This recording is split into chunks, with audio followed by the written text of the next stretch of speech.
Big fan of the band. 1 Foot, a song with meaning.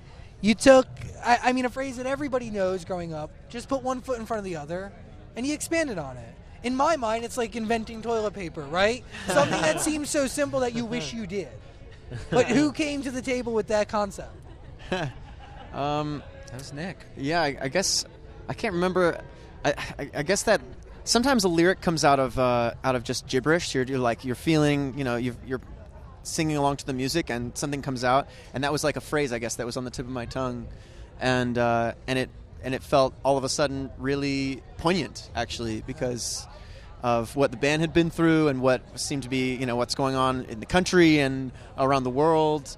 That a message of perseverance is actually really clutch right now. And when you say what the band was going through, is that coming off of like an incredibly hit single, like a generation dividing record that makes it kind of challenging and pressure? Generation dividing, I love it. Uniting. Generation uniting. But I think that record really, like, people our age will remember that song forever. Yeah. Right? And that's what I mean by generation dividing. Gosh, I hope so. But you know it's awesome. true because there is pressure attached to coming up with something next.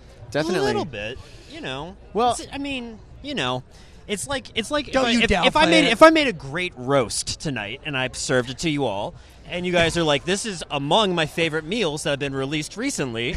The next day I want to get up and make another roast. You know what I mean? I'd make tacos or something. So in that way, but I want in that another way roast. we can This right, is what's even if going on in your right, hotel room. This is what I'm thinking about. And so even though we definitely would love to have that success repeated, we didn't feel pressure to like make a sequel or anything. Yeah, do you know what I mean? We wanted to continue to be true to ourselves, because that's where Shut Up and Dance came from originally. Yes.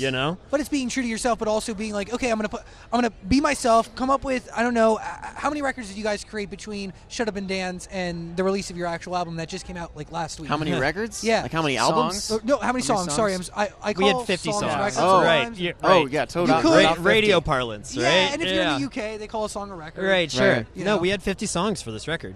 Yeah. 50. And did you settle on 16, 15? What was it? We settled on 13, I believe. 13, yeah. 13 and we've record. got a couple in the vault too. We've got a couple hanging out. But coming up with that, I mean, are you looking for the next Shut Up and Dance, or not the next Shut Up and Dance, but a song that would be reflective of what we need right now and who we are? Yeah, I guess what do people love about Shut Up and Dance? I don't know. Like, there's something about the energy, right? There's just something that's infectious about it, and we just had to go in and make and write about what we were going through, what we were feeling, and so I think 1 Foot can be that song for us. I think there are a couple other songs on this record that could be, the next, universe smash hit, but I don't know. It kind of doesn't matter. It's like you can't write for that reason. You just have to like write what's you.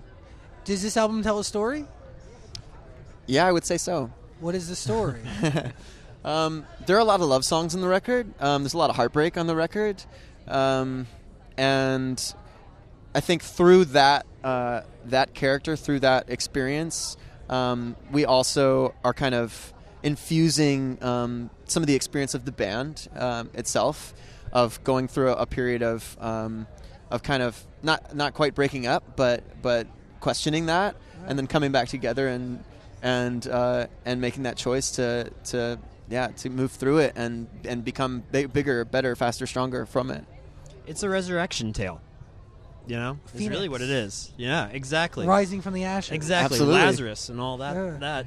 So a majority of the songs start with you, and then you bring it to everybody, and you all kind of add to it, or what is that process? It's all different ways. I mean, Yeah. it could be a voice memo that's been stuck on someone's phone for 5 years, which has happened, and it could be something that just comes organically in the space together. After we took quite a bit of time off at the end of the last cycle, we actually came together for the first time in Austin, Texas, in a little studio, and just started to play music again, which was kind of crazy for us because we had been playing so consistently for so long, and then you take a break, you come back together, and you get all this all this pent up emotion, and it comes out in music. And there's actually some songs that come from that early session where we came back together that are on the record.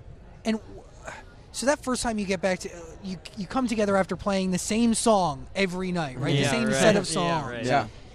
Is it like it's always been? Is it just like, the freaking shoe fits perfectly? Hell no. No. No. No way. There's a lot of stuff that just gets swept away. Forget about it? Yeah, you're just like, Just keep we'll going. forget about that one. Yeah. Keep jamming. huh? Yeah, I mean, when you're on the road that many days out of the year and playing a show, a different city, traveling, all year long, it leaves a lot of room to for any issues, any personal stuff or whatever, to just there's not really, I don't have the time or energy to deal with this right now. So taking that break last year enabled us all to step back and see the big picture again and be like, oh wow, we've got to, if we're gonna move forward, we're gonna work through some stuff. Big picture, and also live life for a second. And live life, and you can't write. Yeah, you got to. Can't write without life. Right, exactly. It's so crucial. And that's the cycle of every artist, right?